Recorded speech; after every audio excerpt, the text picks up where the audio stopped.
İdrakta yol açmış geceden gündüze Allah. Güldürmesen öz könlünü, gülmez yüze Allah. Diyaya şefer kimi Tanrım səpələnmiş, kalbin gözü yanmazsa görünmez göze Allah.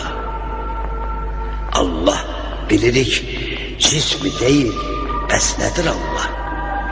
En yüksek olan hakta hakikattedir Allah.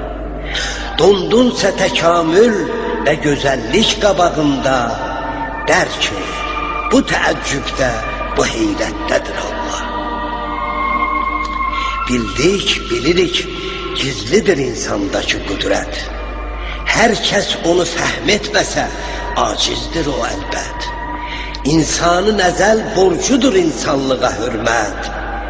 İnsanlığa hürmətdə ləyaqətdədir Allah.